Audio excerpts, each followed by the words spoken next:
Iya ya, coba apa yang membuat Anda akhirnya meninggalkan agama Islam nih, Kitun? Iya, kita melihat ya bagaimana norma-norma yang tidak tercermin lah dari Islam itu sendiri, dari adabnya, dari moral dan moralnya.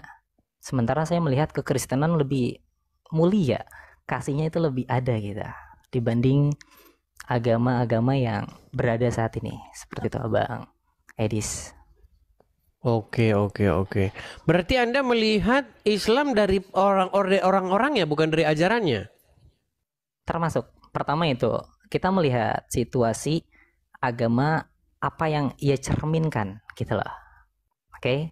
Ya, di Nah, dalam Bible dikatakan kita melihat sesuatu itu dari buahnya. ya saya sepakat itu. Saya Hmm. meyakini Injil itu juga Bible itu. Nah, namun kita melihat ya kasus banyak sekali bagaimana para ulama. Waduh, kalau saya sebutkan satu-satu merinding saya. Saya nanti malah ditangkap kan. Shalom saudara-saudara yang dikasihi Tuhan, kita bersyukur satu lagi jiwa yang datang kepada Tuhan diselamatkan oleh Tuhan, seorang pemuda Muslim yang tinggalkan agama Islam, lalu kemudian percaya Yesus sebagai Tuhan dan Juru Selamat. Ya tentunya dia percaya Yesus karena punya alasan-alasan tertentu, dan tentunya kita percaya bahwa Tuhan sendiri yang memilih, memanggil, menetapkan untuk menjadi pengikutnya.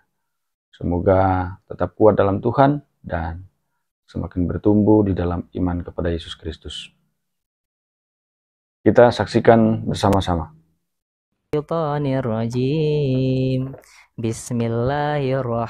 Bismillahirrahmanirrahim. Tabarakalladzi biyadihil mulk wa huwa ala kulli syai'in qadir.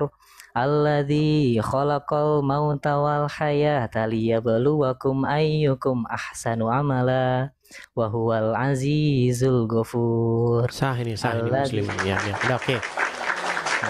Iya ya, coba apa yang membuat Anda akhirnya meninggalkan agama Islam nih, Kitun? Iya, kita melihat ya bagaimana norma-norma yang tidak tercermin lah dari Islam itu sendiri, dari adabnya, dari moral dan moralnya. Sementara saya melihat kekristenan lebih mulia, kasihnya itu lebih ada gitu dibanding agama-agama yang berada saat ini. Seperti itu Abang Edis. Oke, oke, oke. Berarti Anda melihat Islam dari orang-orang ya, bukan dari ajarannya? Termasuk pertama itu kita melihat situasi agama apa yang ia cerminkan gitu loh. Oke.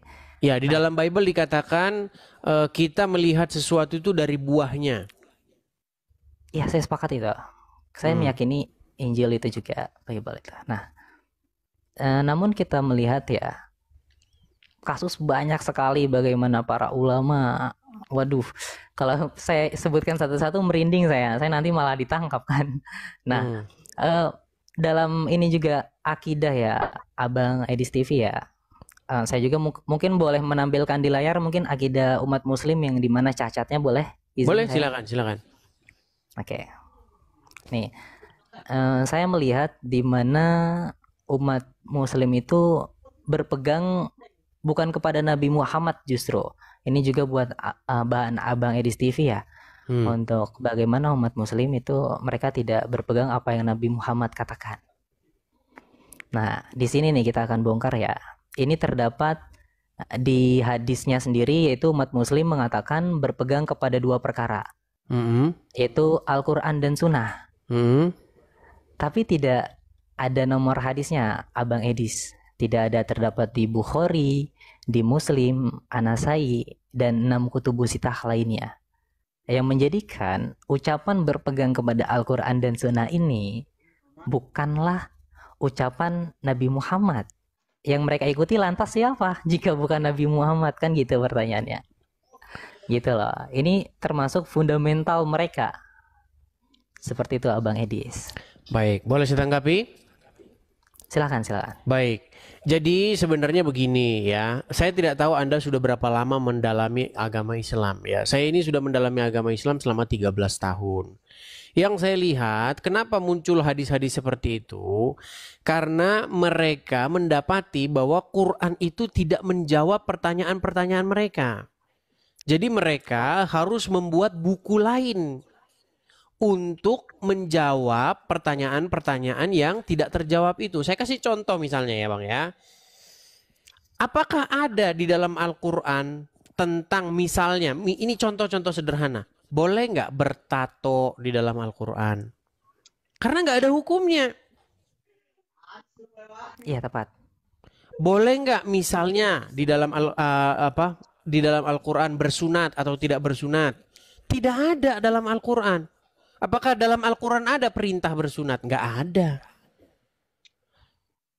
Kita mau baca sampai 1000 kali pun tidak bakal ketemu tentang sunat itu. Nah, makanya muncul yang Anda barusan kutip tadi, hadis-hadis yang palsu tadi, yang mursal itu tadi kata Anda. Aku tinggalkan kepada kalian Quran dan As-Sunnah.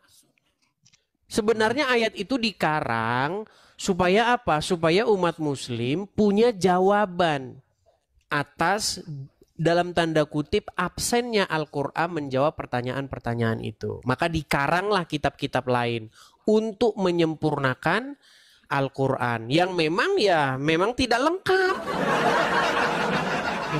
Ya, saya sepakat Al-Quran tidak lengkap memang. Tidak lengkap. Tetapi ada ayat Al-Quran yang mengatakan bahwa Al-Quran itu menjelaskan segala sesuatu.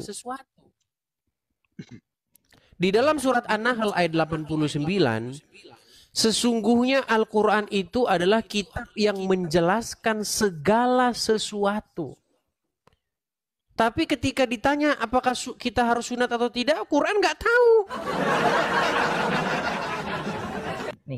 Nih ya, betul.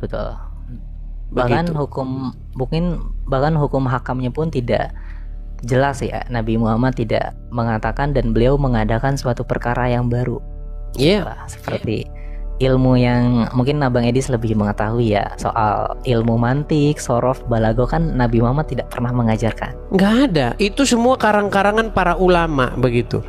Mereka harus membuat yang sedemikian rupa, yang sedemikian rumit untuk menghalangi orang Islam membuka Al-Quran. Makanya dikatakan kalau kamu tidak sesuai dengan pemahaman para ulama, kamu sesat. Itu adalah sebagaimana mereka akan membuat sebuah pengaruh begitu terhadap orang-orang awam sehingga mereka akhirnya dikontrol. Iya. Akhirnya mereka tidak punya keberanian untuk mendalami Al-Quran. Mereka tidak punya kapasitas untuk memahami Al-Quran. Yang punya kapasitas hanya ulama-ulama saja begitu. Iya, dan juga saya akan menampilkan satu layar lagi, boleh ya, Mbak? Silakan. Ini ada yang dikategorikan Nabi Muhammad justru yang mengatakan para ulama di akhir zaman. Jadi Nabi Muhammad yang sendiri yang memberikan sebuah justifikasi kepada mereka gitu loh. Ini terdapat di Al-Misikat Al-Masabi, hadisnya juga sahih nomor 276, di mana mengatakan Nabi Muhammad di akhir zaman Islam hanya tinggal namanya gitu. Iya, betul. Dan Al-Quran tulisannya saja, masjidnya megah namun tidak ada hidayah di dalamnya. Nah, dilanjutkan oleh Nabi Muhammad di sini, para ulama, nah di atas ini nih, para ulama mereka orang yang paling sejahat-jahatnya makhluk. Ya. Tapi gini Bang, itu semua bertentangan dengan omongan Muhammad sendiri. Pokoknya setiap Muhammad ngomong sesuatu, nanti ada yang bertentangan dengan omongannya itu. Contoh nih, bahwa agama Islam nanti itu akan terasa asing, betul nggak? Bahwa agama Islam itu akan ditinggalkan, bahkan orang merasa aneh dengan sebutan agama Islam, betul? Ya, artinya menurut prediksi Muhammad agama Islam itu akan punah, akan musnah, betul? Iya, akan habis. Tapi nanti di sisi yang lain mengatakan Islam akan berjaya. Makanya satu sama lain akan cakar-cakaran.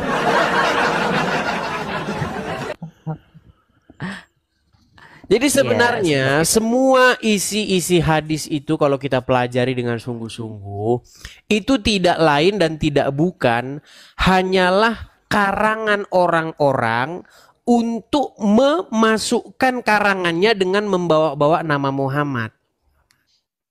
Begitu. Ya seperti ia menunggang Nabi Muhammad. Iya, Nabi, betul gitu. sekali. Mereka akan membawa Muhammad untuk melegitimasi perkataannya. Begitu. Betul. Iya. Jadi mereka akan dengan sesuka hatinya mengarang cerita. Begitu. Misalnya, makanya kalau kita baca hadis, seolah-olah Muhammad itu kayak orang tukang ngomong sendiri. Buka hadis-hadis, Muhammad itu akan Anda dapati sebagai orang yang tukang ngigau. Tiba-tiba nggak ada angin, nggak ada petir, dia ngomong. Contoh. Salah satu yang membuat ini, contoh.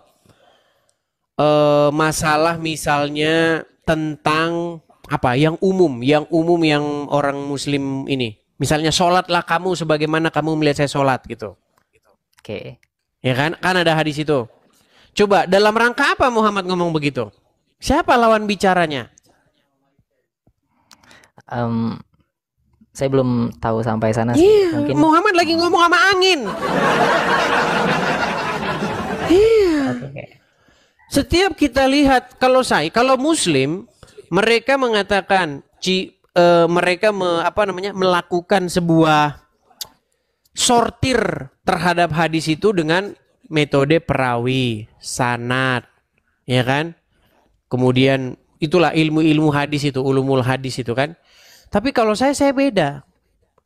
Bagaimana cara saya menemukan sehadis itu palsu atau enggak? Cara saya gampang. Ketika Muhammad ngomong sendiri nggak ada angin, nggak ada petir, kadang-kadang dia ngomong sama tembok, itu udah pasti palsu. Nah, jadi tanpa indikasi terlebih dahulu ya, Iya. Aba. Tidak ada jalan ceritanya, tidak ada asbabul wurudnya. Tiba-tiba Muhammad hadis itu kan. Tapi kalau saya beda. Bagaimana cara saya menemukan sehadis itu palsu atau enggak? Cara saya gampang. Ketika Muhammad ngomong sendiri nggak ada angin, nggak ada petir, kadang-kadang dia ngomong sama tembok, itu udah pasti palsu. Nah, jadi tanpa indikasi terlebih dahulu ya, Aba. Iya. Tidak ada jalan ceritanya, tidak ada asbabul wurudnya. Tiba-tiba Muhammad ngomong sendiri. Iya. Jadi inilah yang menjadi indikator ya, para umatnya tidak sadar. Mereka telah menjadi bumerang bahkan untuk umat Islam itu sendiri. Saya mau nanya, izin bertanya sama Abang Edi. Silakan. Tapi saya ingin bertanya satu hal ya. Menurut Abang Edis itu, saya masih ingin memahami, mendalami agama kekristenan. Bagaimana sih cara kita mengenal Tuhan itu sendiri, mungkin dengan perspektif Abang Edis melihat? Ya, dengan memahami firman-firmannya, dengan memahami apa yang diajarkannya, begitu. Makanya saya sarankan uninstall Quran, install Bible. Gitu. Jadi bagaimana kita memahami atau ingin mengenal Tuhan, pelajarilah Bible. Baca, ya kan? Dari A sampai Z, begitu. Saya sudah lakukan itu, Bang.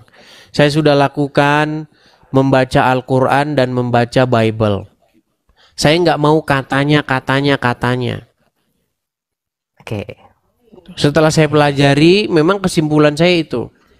Setiap orang yang membaca Al-Quran dan membaca Bible dengan sungguh-sungguh pasti akan menyimpulkan kesimpulan yang sama dengan saya, bahwa Al-Quran tiada lain adalah buku yang isinya banyak menjiplak isi Bible, tapi jiplaknya buru-buru sehingga ngacau balau.